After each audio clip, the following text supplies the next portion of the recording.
मुख्यमंत्री जी अगर सोशलिज्म के खिलाफ हैं और सेकुलरिज्म के खिलाफ हैं तो हम एक बार को इसलिए मान सकते हैं क्योंकि बीजेपी के वो सदस्य नहीं रहे पार्टी के।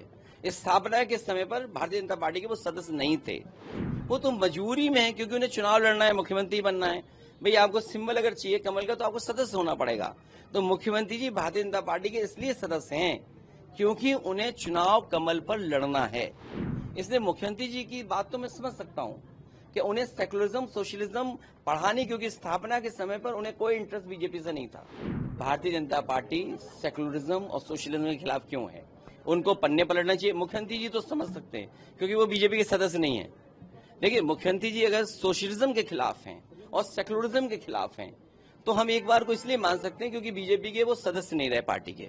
इस स्थापना के समय पर भारतीय जनता पार्टी के वो सदस्य नहीं थे और ना वो रहना चाहते हैं। वो तो मजबूरी में है क्योंकि उन्हें चुनाव लड़ना है, मुख्यमंत्री बनना है।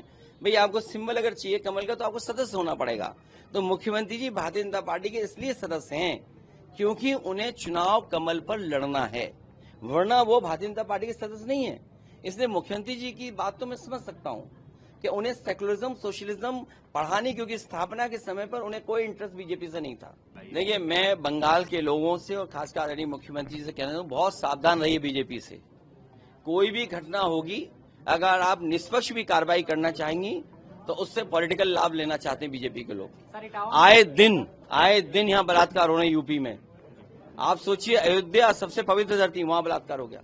लखनऊ में बलात्कार होते हैं, कहाँ नहीं होते। और महिलाओं की छेड़खानी में सबसे आगे उत्तर प्रदेश है। वो इसलिए क्योंकि यहाँ की सरकार कानून व्यवस्था के अलावा सब पे ध्यान दे रही है। पत्रकार क्या कर रहे हैं, नेता लोग क्या कर रहे हैं, वहाँ क्या हो रहा है। तो अगर कानून व्यवस्था पे ध्यान नहीं देंगे तो यही हालत होगी। उत्तर प्रदेश नंबर 1 है सब चीजों में।